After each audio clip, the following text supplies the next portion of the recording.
आज सुबह मेरे मन में एक सवाल उठा कि ये जंग चल रही है ईरान और इजराइल और अमेरिका के बीच, इसकी वजह से सबसे ज्यादा नुकसान नुकसान किस देश को हो? मैं इजराइल और ईरान को छोड़ के सबसे ज्यादा नुकसान किसको होगा? और आज मैं आपके सामने वो आंकड़े रखूंगा जिससे साफ जाहिर है कि अगर सबसे ज्यादा नुकसान किसी का हुआ है वो हिंदुस्तान में। This morning, I thought of asking myself a question as to who has lost the most, who has suffered the most, and is likely to suffer the most in the ongoing conflict between the US, Israel, and Iran, leaving apart Israel, Iran. And I came to the conclusion it's India. Why is that? First of all, as far as Russia is concerned, these are the big countries. As far as Russia is concerned, they have enormous oil themselves. As far as China is concerned, only 20% of its requirement is through the Straits of Hormuz. Right? As far as India is concerned, we require, our consumption needs are about, our import is about 88.6% of crude. Right? China has large imports, but then they get it from other sources, Russia included. और जो हमारा रोजाना जो खर्चा बढ़ रहा है वो भी आपको मैं आंकड़े बताऊंगा कि how serious the consequences are. मैं कहने जा रहा था कि जहां तक चीन का सवाल है, वो स्टेट्स ऑफ हॉर्मुज से जो आयात करता है वो की 20% रिक्वायरमेंट है उसकी, बाकी वो कहीं और से लेता है। और हमारी जो रिक्वायरमेंट है बहुत ज़्यादा है, क्योंकि हमारा जो इंपोर्ट बिल है क्रूड ऑयल का वो लगभग 88.6% हमारी रिक्वायरमेंट इंपोर्ट होती है। तो अभी मैं आपको आंकड़े बताता हूँ।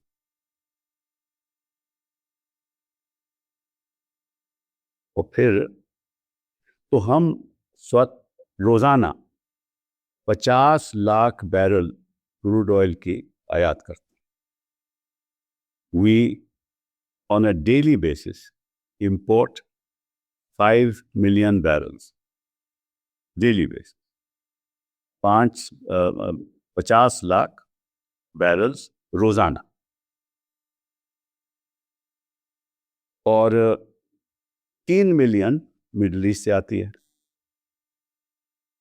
तो लगभग 50% से ज्यादा, 3 million of it comes from the middle east. And उसकी जो कीमत है मिडिल ईस्ट क्रूड की, मैं आपको ब्लेंड ऑफ स्वीट सार की बात कर रहा हूं, वो लगभग आज के दिन $160 पर बैरल है, which is 60% more. It's $160 per barrel, 60% over Northeast Brent. The result of it is that we are spending incrementally per barrel $270 to $3 million per day. Her barrel के ऊपर हम 270 से 300 मिलियन डॉलर पर डे हम खर्च कर रहे हैं। ठीक है? और इसका जो नतीजा यूरिया पे है वह हम 50% हायर, ज्यादा कीमत से खरीद रहे हैं। LNG, LPG, सल्फर, हीलियम, ये सब हम आयात करते हैं और सभी काफी मतलब हद तक वहीं से आता है। और इसकी वजह से अभी लाइनें दिख रही हैं आपको, हर जगह लाइन लगी हुई है। तो इसकी सप्लाई शॉर्टेज होगी, होल्डिंग होगी, ब्लैक मार्केटिंग होगी, और इसका नतीजा फिर स्टैगफ्लेशन पे बढ़ेगा, हाई इंटरेस्ट रेट होंगे, फॉलिंग एफडीआई होगी, और हमारे पास जो स्ट्रेटेजिक स्टॉक्स हैं वो केवल 7-8 दिन के लिए है। और एक और आपको इंटरेस्टिंग बात बताऊं, the strategic stocks that we have that are left will only get us through for 7-8 days, not more than that. And the impact that this is going to have, apart from the money that we spent on increasing price of crude and increasing costs, it will impact urea. We'll have to pay 50% higher price. LNG, LPG, this will impact on in sulfur and helium. This will result in supply shortage. It will result in hoarding. It will result in black marketing. And FDI is falling. So it has huge impact. And our only stocks that are available, strategic stocks, are 7-8 days. But the more important thing, देखो देशों की दूरदृष्टि कितनी होती है। जहां तक चीन का सवाल है, उनके पास स्ट्रेटेजिक स्टॉक्स 120 दिन के लिए है। हालांकि वो 20% हॉर्मोज से लेते हैं, लेकिन उनकी सोच ये होगी कि कहीं अगर हॉर्मोज कहीं बंद हो जाए तो हमारे पास स्ट्रेटेजिक स्टॉक्स होने चाहिए। और जापान के 208 दिन के लिए, और साउथ कोरिया के 200 दिन के लिए। So China has strategic stocks to the extent of 120 days, Japan 208 days, and South Korea 200 days. We have only for 7-8 days. Why? I asked the Prime Minister that question.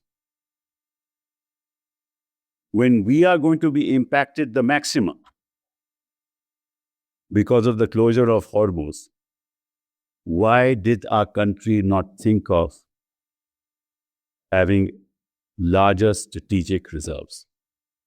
Because you are only interested in thinking ahead when elections come as to how you will win the election, not nation doesn't come first. मैं प्रधानमंत्री जी से सवाल पूछना चाहता हूं कि अगर बाकी देश अपने स्ट्रेटेजिक स्टॉक्स कई दिनों के लिए रिजर्व कर रहे थे तो आपने क्यों नहीं किया? इसका इम्पैक्ट तो आपके ऊपर सबसे ज्यादा है। और अगर बाकी देश दूरदृष्टि के साथ सोच सकते हैं कि हमें अगर ऐसा हुआ तो हमें ये भुगतना पड़ेगा, तो आपने क्यों नहीं सोचा? क्योंकि आप केवल इलेक्शन जीतने के लिए आगे की सोचते हैं। देश कोई प्राथमिकता नहीं रखता। और ये बड़ा भाषण दे रहे हैं आप सब चीफ मिनिस्टर को बुला के, we must work as team India.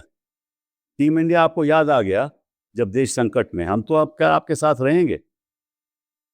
और जब देश संकट में नहीं होता तो कहां है वो टीम इंडिया? पार्लियामेंट में टीम इंडिया होती है? पार्लियामेंट के बाहर टीम इंडिया होती है? किसी की बात आप सुनते हो? विपक्ष की बात सुनते हो? ये बड़ी दुख की बात है। और ऐसे ही कोरोना में हुआ था। आपको याद होगा कैसे महिलाएं, पुरुष, फैमिलीज 100 किलोमीटर चल के, पैदल चल के, जिनको जगह नहीं मिलती थी रेलवेज में, क्या बुरी हालत। क्योंकि आपने तभी भी नहीं सोचा, क्योंकि आपको लत तो एक ही है किसी तरीके से।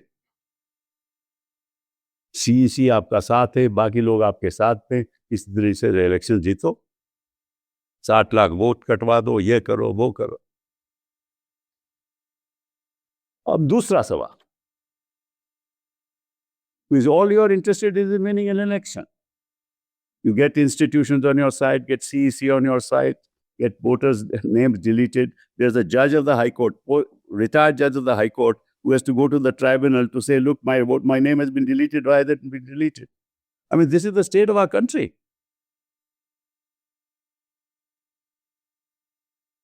Dusra sawal. The second question I asked the Prime Minister,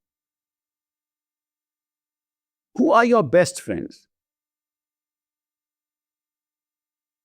America and Israel We get a lot of support from them in terms of technology, in terms of defense equipment, in terms of water technology. Right? So they are your best friends. And if they are your best friends, then how is it that your best friends are hurting you the most? सबसे गहरे संबंध आपके दो देशों के साथ हैं, वो है इजराइल और अमेरिका। और ये ताज्जुब की बात है कि उन्हीं की वजह से सबसे ज्यादा नुकसान हमको हो रहा है। मतलब कि आपसे सबसे अच्छे मित्र जिनसे घने संबंध हैं वही आपको सबसे ज्यादा नुकसान कर रहे हैं। तो आप ये फोन उठाकर बात नहीं कर सकते थे डोनाल्ड ट्रंप के साथ कि भैया ये क्या हो रहा है, इसको बंद करो। सबसे ज्यादा नुकसान तो हमें हो रहा है, हम आपके दोस्त हैं, आप कहते हो हम आपके दोस्त हैं। अभी ऑफ कोर्स ट्रंप ने अभी कहा है, मैंने अभी सुना भी है कि most of our friends are losers. He just said that. अब मुझे नहीं मालूम कि हमारे प्रधानमंत्री तो लूजर है नहीं, वो तो हर इलेक्शन जीतते हैं, वो कैसे लूजर हो गए? कैसे जीतते हैं वो अलग बात है। Shocking for Trump to say that all my friends are losers because I feel better. मुझे अच्छा लगता है कि बाकी लोग लूजर हैं, ये ट्रंप साहब कह रहे हैं। फिर उन्होंने दोहराया कि बिल्कुल मैंने सीज फायर करवाया था। Don't buy from don't buy Russian oil. We don't buy Russian oil. We'll give you to buy at this price, discounted price. We'll buy at discounted price. By next year, January, there should be no imports. Yes, there will be no imports. And पिछले कई महीनों में इन्होंने Trump साहब के साथ बात ही नहीं की। जो भी इंटरनेशनल गैदरिंग होती है वो जाते ही नहीं जहाँ ट्रंप जाएंगे। वो क्यों? हम पूछना चाहते हैं क्यों? आप ट्रंप साहब को फोन करके बताइए कि हमारा नुकसान आप क्यों कर रहे हो। अगर ज्यादा देर हॉर्मुज़ बंद रही तो यहां तो एक बहुत भारी आर्थिक संकट आ जाएगा। You must call up President Trump and tell him, why are you hurting us the most? We are our dearest friends. And if Straits of Hormuz remains closed for so many days, we will be in economic distress, our economy, as it is. So this is a very serious issue, which I want to raise before you. And the other serious issue is, in this democracy, every day should be the work of Team India. रोज के रोज team India को काम करना चाहिए। ये नहीं कि जब आप संकट पे आ जाओ तो फिर याद करो टीम इंडिया की बात। अब आपको मैं हिंदुस्तान की स्पेसिफिक इम्प्लीकेशन बताता हूं कि किस तरह से हमारा नुकसान होने जा रहा है। जहां LNG इंपोर्ट की सवाल है, जो हमारे इंडिया के नेचुरल गैस नीड्स हैं, वो कतर हमें 41 से 47% हमें सप्लाई करता है, हमारे नीड्स। और कतर पे हमला हो गया और उनका जो प्लांट था बंद हो गया। केवल 17% उसकी कमती प्रोडक्शन है, तो वो भी हमें नहीं मिलेगा। तो नेचुरल गैस की बड़ी बारिश शॉर्टेज हो जाएगी, और है, आज के दिन भी है। तभी सरकार कह रही है कि LPG आप पाइप्ड गैस लो, क्योंकि उनको मालूम है कि नेचुरल गैस मिलने नहीं वाली। और उन्होंने कहा है कतर ने कि हमें 5-7 साल लगेंगे टू रिस्टोर दिस सप्लाई। ये आज की बात नहीं है। दूसरी बात,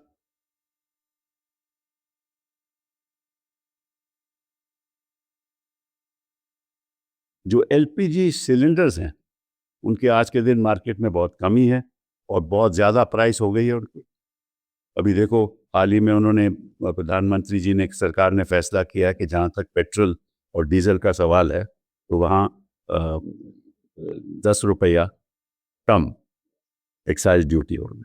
अच्छी बात है, चाहते हैं 10 रुपया कम हो। हम भी कोशिश करते थे कि जब हमारी सरकार, UPA की सरकार थी, तो हम एडमिनिस्ट्रेटिव प्राइस मैकेनिज्म के साथ लोगों को राहत देते थे।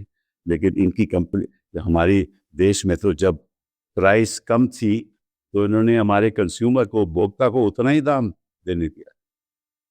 मतलब कि जब मुश्किल थी तो भुगते कंज्यूमर, जब प्राइस कम थी तो भुगते कंज्यूमर, और जब ज्यादा हो गई तो 10 रुपए पर लीटर की राहत। ऑफ कोर्स इसमें कंपनियों का तो नुकसान होगा ही होगा, कंपनियों में बहुत फायदा भी उठाया। फिर क्या डिसरप्शन होगी? पेट्रोलियम प्रोडक्ट्स को अलग कर दी, सल्फर की डिस्क्रप्शन होगी, सिंथेटिक फाइबर्स में प्रॉब्लम आएगी, फर्टिलाइजर्स में प्रॉब्लम आएगी, बिकॉज 30 से 40% जो इनपुट्स है यार गैस लिंक्ड, वहां प्रॉब्लम आएगी, प्लास्टिक्स में प्रॉब्लम आएगी, फार्मास्यूटिकल्स में प्रॉब्लम आएगी, ल्यूब्रिकेंट्स में प्रॉब्लम आएगी, टूरिज्म कम हो जाएगा, एंटरटेनमेंट में प्रॉब्लम आएगी, डाइनिंग आउट में आपको पैसे ज्यादा लगेंगे, कई रेस्टोरेंट तो बंद ही हो गए हैं, डोमेस्टिक ट्रैवल वहां कीमतें बढ़ जाएगी, ट्रांसपोर्ट कॉस्ट बढ़ जाएगी, शिपिंग एक्सपेंसेस इंटरनेशनल बढ़ जाएंगे, प्रीमियम ज्यादा चार्ज होंगे, इंश्योरेंस प्रीमियम्स। तो how do we deal with this situation? The only way to deal with this situation, and it's surprising, in the G7 countries, what have the G7 countries said today? Marco Rubio was there, Secretary of State. They have made a statement that the regional partners, civilians should not be impacted. That Strait of Hormuz should be toll-free. And that America will make sure that if it is not toll-free, then the regional partners, then the Europeans should take the first step forward and we will support them. अब situation ये है कि ये कहते हैं कि civilians पे आक्रमण नहीं होना चाहिए, और सिविलियंस के आक्रमण किसने किया? 82,000 घरों को ध्वस्त कर दिया इजराइल ने, ईरान में 1800 सिविलियन स्ट्रक्चर्स को ध्वस्त कर दिया। और ये जंग शुरू किसने की? इन्होंने शुरू की। अब इसके पीछे मैं इतिहास में नहीं जाना चाहता। अब ये कहते हैं कि जो ईरान है ये प्रॉक्सी वॉर करता है, लेबनान में proxy war, Hezbollah, Houthis Yemen में proxy war.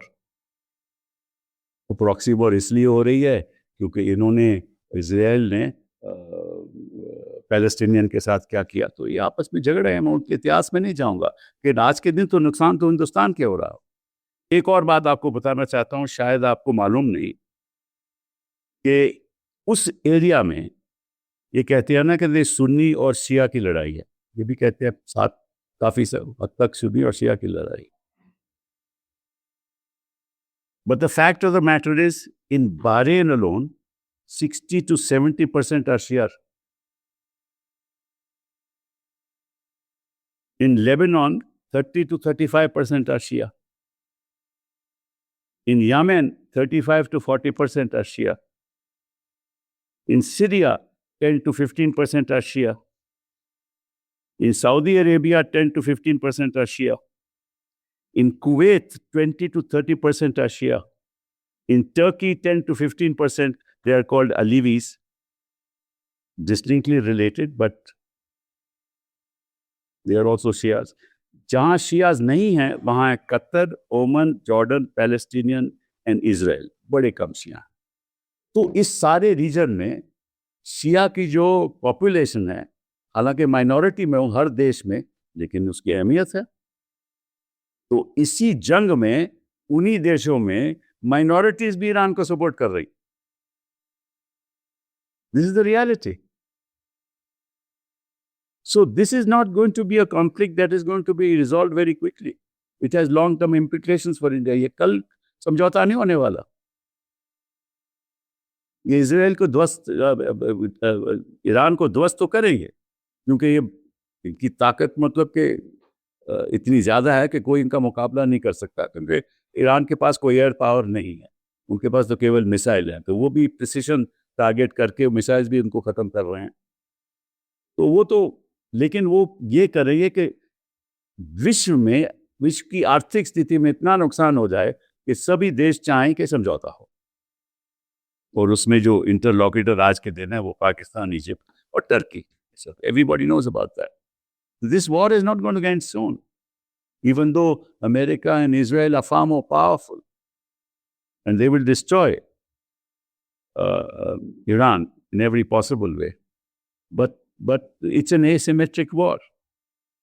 And in this asymmetric war, this conflict will be prolonged and it will impact the global economy in such a big way that, that the countries will be pressurized to come to terms. Otherwise, everybody will be hurt. And this, the Americans should have known when they got into the war. इन्होंने सोचा कि हम हमला कर देंगे, Ali Khamenei को कत्ल कर देंगे, असैसिनेट कर देंगे और अपने आप वो चुक जाएंगे और रेजिम चेंज हो जाएगा. तो हुआ नहीं. So I think that, see, the first thing the Prime Minister should do is to tell these facts to the people of India. जो मैं आपको बता रहा हूँ ये प्रधानमंत्री जी को बताना चाहिए कि देश संकट में है और किन किन लोगों से उन्होंने बात की, क्या बात हुई. अभी डोनाल्ड ट्रंप जी ने उनको फोन किया, तो क्या बात हुई हमें किसी ने बताया नहीं. प्रधानमंत्री जी को बताना चाहिए. वहां डोनाल्ड ट्रंप साहब रोज टेलीविजन पे होते हैं, रोज सवाल के जवाब देते हैं. He is with the press every day. So why can't our Prime Minister tell us what has happened? Tell us what has happened for some time now. What happened in the conversation when Russian oil was, we were asked not to buy Russian oil. And they gave us a limit of X number of 1 month or so. This is unacceptable. We are a great nation. We stand by the Prime Minister, but the Prime Minister is not standing by us. हम प्रधानमंत्री जी के साथ हैं और उनको देशवासियों के साथ होना चाहिए और इस संबंध में उनको साफ आगे बताना चाहिए कि स्थिति क्या है हिंदुस्तान की और इस कॉन्फ्लिक्ट की वजह से हमारा हश्र क्या हो सकता है, नतीजा क्या हो सकता है. तो आज इन बातों से मैं आपको देश की जनता को अवगत करना चाह रहा हूँ. सर, सरकार खुद ईरान का सपोर्ट नहीं कर रही है, लेकिन ईरान इंडिया की सत्ता का सपोर्ट करते हुए चाय पे लिख रहा था कि इंडियन पीपल वो साइड छोड़ रहा है. क्या मैसेज जा रहा है? मैसेज यही जाता है कि देश की जनता ईरान के साथ है और देश के जो सत्ता पक्ष में बैठे हैं वो इजराइल के साथ हैं. यही मैसेज आता है. So you mentioned the phone call. Now there is a New York Times report which states that it was just not a conversation between President Trump and Prime Minister Modi, but Elon Musk was also part of these conversations. I'm shocked. In fact, if this news report is right, I'm totally shocked. The Prime Minister should have objected. No private person should be allowed to participate in a conversation between two heads of state.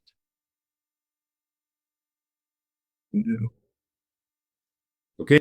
एक और तरह वो है कि पश्चिम बंगाल में एक जज साहब हैं, उनको का नाम भी कट गया है. मैंने बताया ना, तो I myself said already. It is shocking कि नाम कट गया. वो रिटायर्ड जज हैं और अब वो ट्राइब्यूनल में अपील करेंगे. ऐसे तो देखिए उनके पास तो साधन भी है अपील करने का. ऐसे लाखों लोग हैं जिनके पास साधन भी नहीं है और अपील की जो जहाँ ट्राइब्यूनल ने बैठना है उसी का अभी तक गठन नहीं हुआ. बाकी बात तो छोड़िए. PM called the CM. LPG production is increasing in Iran. Sorry? LPG production is increasing in Iran. PM told to CM. What production? LPG. LPG. No, LPG production is good in this country. It's about 50% of what our needs are. But the question is that the production cannot be increased to overnight. So it always takes time to increase production. But that's why the point is most poor people use their gas. They don't have the piped facility. So therefore, see, war only impacts the poorest. आम आदमी मरता है, आम आदमी का नुकसान होता है, बड़े बड़े लोग अपने महलों में रहते हैं, उनको क्या तकलीफ होती है. हाँ, ट्रम्प साहब को क्या तकलीफ है, कोई मर जाए, लाखों लोग, मतलब 72 लाख लोग वहाँ पैलेस्टीन में मर गए, किसी ने कुछ कहा? हमारे प्रधानमंत्री जी ने कुछ कहा? नहीं कहा ना, एक बयान तक भी दिया. 72,000 people were killed. Nobody, even the Prime Minister never said a thing. Even our Prime Minister has not said a thing about the alleged assassination or assassination of Khamenei. He has not said a thing, which is unfortunate. I mean, any attempt by any country, no matter how powerful it is, to assassinate the head of a country in this fashion requires the world to stand. And remember, Iran is not Venezuela. You spoke of the prolonged implications of this war. Even if, let's say, the war will end soon, it will have prolonged implications. Yes. India generally has a very diplomatic relations with all sides. What would you suggest? What is the ideal way to be in the game of diplomacy or as a country like India under our PM? But I don't understand it. If you take strong positions, like what did he say in Knesset? If you really look at his speech in the Knesset, what did he say? I'll give you it. I have it with me.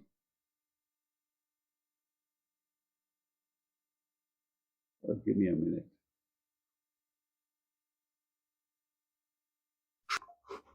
इन्होंने कहा कि we stand by you. Here's the speech. कहते हैं, India stands with Israel firmly, with full conviction in this moment and beyond. Our deepest condolences of the people of India for every life lost and for every family whose world was shattered in the barbaric terrorist attack by Hamas on October 7.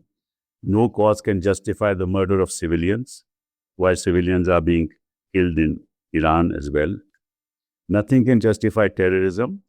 We feel your pain. We share your grief.